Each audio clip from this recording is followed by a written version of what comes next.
Want to learn how to shade or to know your light and shadow? This is gonna be a beginner-friendly tutorial which I try to simplify for you guys to understand. And I hope you can learn something from this and to see if you can start spotting the light and dark areas. So what we have here is a sphere, and I'm sure you guys are familiar with it when you learned art in school or when you're in art school. And here's a simple breakdown for you to understand what's going on here. This bright spot is our light direction, where the light source is aimed at. And take note, light direction can come from anywhere. Then when there is light, there is also shadow. And our shadow is represented by this gray area here, then followed by a bounce light. And if you don't know what a bounce light is, it's light in your environment reflecting back to the shadowed object. Then lastly, we have the cast shadow.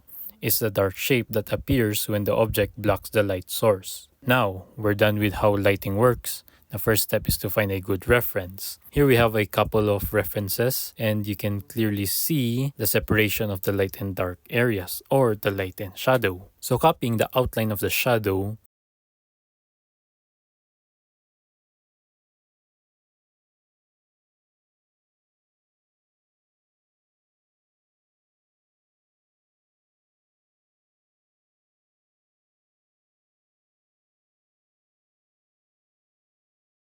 let's move on to the next reference. So here, our light source, which is in this direction, and lighting is quite strong, that the skin is close to whitish yellow, and the shadow is much more lighter than the other reference, yet dark enough to see it or see the outline of it. And because why the shadow is a bit more brighter, it's because of the surrounding or because of the bounce light, which I assume it's from her jacket because it's white. Then lastly, and our last reference here, this reference has a smooth transition with the light and the dark. If you know you can see the outline, you can see the separation of the light and the dark. And here's the outline to see for those who can. So following again the previous guide, we have our outline, we outline our shadow, then we know where the light is coming from or aimed at, then we just glaze it in, and we also blend the light to the dark to have that smooth transition and to add as well our bounce light. So let's recap what we learned.